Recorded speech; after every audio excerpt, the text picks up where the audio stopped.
जय श्री कृष्ण आंटी। जय श्री कृष्ण। मैं एज यूजुअल आ गई क्वेश्चन पूछने आपसे। हाँ पूछो बेटा। आंटी, पुराने जमाने में आपके वक्त में गर्मियों की छुट्टियां कैसे मनाते थे? क्योंकि तब तो टीवी नहीं था, कुछ भी नहीं था। अभी तो जैसे बच्चे टीवी देख लेते हैं, अब तो मोबाइल है, पर पहले हमारे वक्त टीवी भी होता था, थोड़ा सा जाना आना आसान होता था। पर आपके जमाने में जब आप बच्चे थे तो कैसे गर्मियों की छुट्टियां मनाते थे? वाह बेटा, तूने तो मुझे अपना बचपन याद करा दिया। हाँ, तो इसीलिए तो आंटी। देखो बेटा, उस समय ना जब मई और जून की 2 महीने की हमारी छुट्टियां हुआ करती, तो इन छुट्टियों का बहुत इंतजार रहता था। पहले आज की तरह ये होमवर्क वगैरह कुछ नहीं मिलता था। तो छुट्टियां मतलब पूरी तरह से छुट्टियां, यानी एंजॉय। हाँ। तो उस समय पे ना कहाँ पहले से प्लानिंग होती थी, मामा के घर जाएंगे, मौसी के घर जाएंगे, बुआ के घर जाएंगे। तो क्या होता था, कभी हमारे घर सब लोग आ गए, एंजॉय करा खूब। और बच्चे भी तो खूब होते थे आंटी। और फिर सबके बच्चे एक जगह इकट्ठे हो गए। फिर ये प्लानिंग हो जाती थी कि जहाँ भी जाएंगे सारे लोग एक साथ जाएंगे। हाँ। तो मौसी के बच्चे हो गए, मामा के बच्चे हो गए, हम लोग जैसे जाते थे सब लोग, तो सब जब एक जगह मिल जाते थे, बहुत आनंद आता था सच में।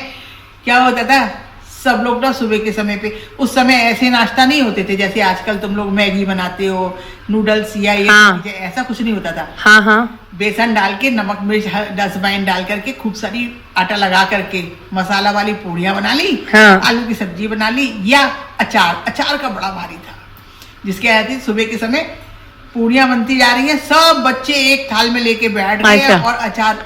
और कितने बच्चे होते थे आंटी?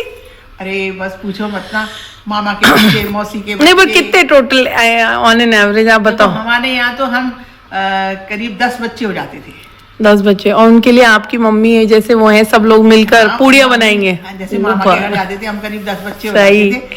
तो क्या एक ही थाली में रख लिया सब, मामी पूड़ी उतारती चली जा रही है। हाँ। और हम लोग अचार ले लेके बैठ जाते। 4-4 तरह के अचार बनते थे, जैसे आम का अचार, कावली चना डाल करके, और उसका मिर्च का अचार, हींग का अचार, वही होता था आम का अचार पर हींग डाल करके बनाते थे।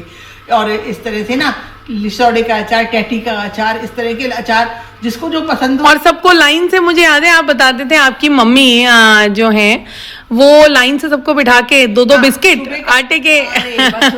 सुबह चाय, सब लोग उठो, पहले काला दंत मंजन हुआ करता था। हाँ हाँ, सुना है मैंने मेरी नानी जी से। है ना, ये पेस्ट वगैरह कुछ नहीं। हाँ। सब उठो, नाक बस जाकर के पहले ब्रश करो। ब्रश का मतलब है काला दंत मंजन हाथ में लो, उंगली से ब्रश करो। हाँ, उंगली से करना होता था। हाँ। है ना। हाँ। और फिर उसके बाद में चाय बनती थी सबके लिए, सबको 1-1 कप चाय और 2-2 बिस्किट। और बिस्किट भी कौन से, ये वाले पार्ले वाले नहीं। हाँ। घर के बने हुए जो आटे वाले। और आंटी वो बहुत टेस्टी थे, मेरे नानी जी भी बनाती थी। हाँ। किसी को खाली चाय नहीं पीना है, सबको 2-2 बिस्किट मिलेंगे, या मठरी मिलेंगी। मठरी बनती थी छोटी छोटी सी आटे की मठरिया, या फिर बिस्किट, यही मिलता था भाई। उसके बाद में सब लोग अपना तैयार हो, नहाओ धो। पहले है ना ये सब ऐसा सिस्टम नहीं था। हमारे यहाँ 8:30 बजे तक म्यूनिसिपैलिटी के नल आते थे। अच्छा। हाँ, तो उससे पहले ही नहाना होता था। तो उस समय सब लोग जाओ, उस समय तक सबको नहाना है, अपने कपड़े खुद धो करके निकलो, ये नियम था वहां पे। तो आप कितने बजे उठते थे? सुबह सब लोग उठते, जैसे गर्मी की छुट्टियां होती थी ना, तो सब छत पे जाकर के सोती थी। हाँ। छत पे क्या है, 5-5:30 बजे काफी अच्छा उजाला हो जाता है। सब लोग उठ गए और 8:30 तक कर लिया। नहीं, होता ही था जब 5 बजे जब सब उठ जाती थी ना, तो लड़के लोग जो हमारे भैया वगैरह थे ना, वो क्या है, पतंग और डोर रख लेते थे वहां पे। तो फिर पतंग वो पतंग उड़ाते थे संग में। हाँ। हम क्या करते थे, हम भी उनकी हेल्प करने को चरखी पकड़ लेते थे। हाँ। और जब वो पूरी तरह तान देते थे ना, हाँ, हम राजाओं की तरह उनसे लेकर के करते जैसे हम नहीं उड़ा रही है। हाँ, सही है। ऐसा होता था। और कटी हुई पतंग पे ज्यादा ध्यान जाता था कि एक पतंग मिल जाएगी। हाँ हाँ हाँ हाँ, टूटी हुई पतंग जो कट के आती थी। हाँ। बहुत आनंद आता। फिर सब लोग अपना नीचे जैसे उतर के आए, फ्रेश हुए, सब कुछ ब्रश किया, चाय पी, उसके बाद सब नहाओ धो अपनी तैयार। 8:30 तक ये सब हो गया, क्योंकि 8:30 पे फिर पूड़ियाँ बनी और सब खा लिया। फिर नहाने धोने के बाद में अपने फिर पूरा दिन फ्री। नहीं, बहुत मजा आता था। देखो उसके बाद सब तैयार हो जाते थे ना, उसके बाद में सुबह का खाना बनाना, किसी बच्चे का किसी का हमारा मतलब नहीं है।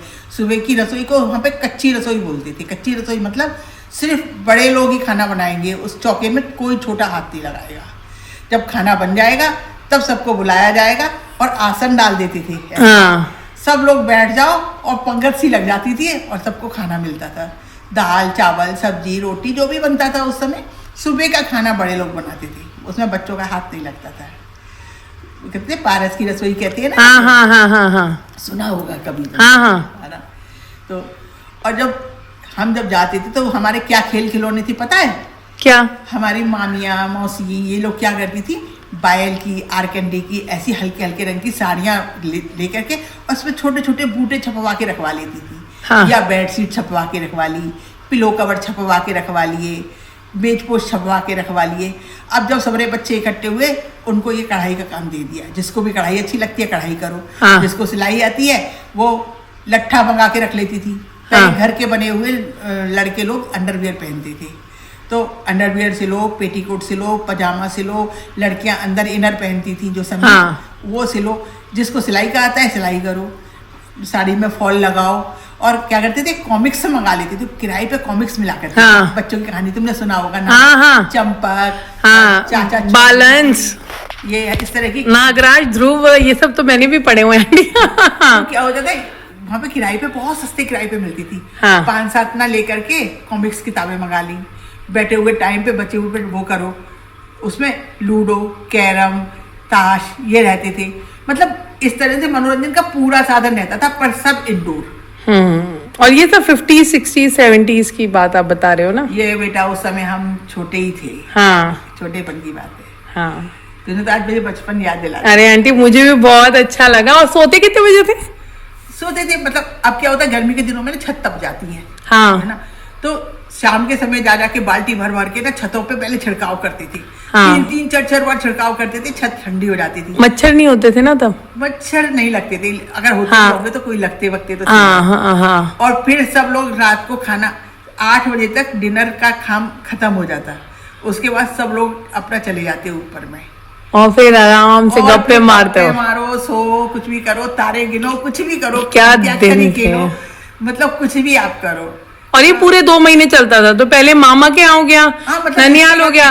नहीं, फिर बच्चे क्या है, पहले ननिहाल करे गए, फिर ददियाल के सब वो आ गए, मतलब बुआ और ताऊ जी और चाचा जी के बच्चे। तो पूरे 2 महीने छुट्टियों में बीतता था, तो बच्चों के संग बीतता था। जैसे ना कभी शाम को, जैसे कभी कभी ना वहाँ आसपास के पार्क में ले जाते थे, तो ये समझ लो हम कोई उत्सव मनाने जा रहे हैं। बड़े मजे से भाई घर से बना के पूरी सब्जी ले गए, पिकनिक मना पूरी तरह। सब लोग वहाँ पिकनिक ले जाते, एक चादर ले जाते थे, बिछा लिया, पिकनिक बन गए। कभी एक बार कभी क्या होता था, गंगा जी, जैसे वहाँ पे हमारा ननिहाल जो था कासगंज था, तो पास में कचला पड़ती है गंगा। तो सब लोग है ना एक गंगा नहाने गए हैं, ओहो गंगा नहाने गए हैं, वहां से सब मस्ती मार रहे हैं गंगा के अंदर में। घर से पूरी सब्जी अचार ले जाते थे वहीं। अरे वाह आंटी मैं तो कह रही हूँ ऐसी छुट्टियां अब क्यों नहीं मिलती बच्चों को, मिलनी चाहिए। कितनी यादगार रहेंगी ना। पिकनिक भी बनाओ, बहुत बढ़िया ना, बहुत अच्छा मतलब बचपन बीतता था।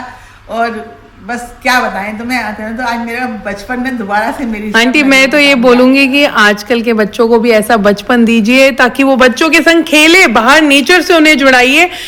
ये सुन के आपको कैसा लगा कि उस वक्त जमाने में क्या आपको अपनी याद आ गई, नाना नानी मम्मी पापा सबकी याद आई? कमेंट्स में बताइएगा, अपने बच्चों को जरूर सुनाइएगा। बहुत डिफरेंट स्टाइल की ये छुट्टियां मनाई जाती थी जो आज भी बहुत रेलेवेंट है। अगर आप अपने फैमिली के लिए ऐसा बनाएंगे तो बताइएगा जरूर आपके थॉट्स। मिलेंगे फिर से आंटी के संग फिर यादगार पलों के लिए। Bye bye everyone.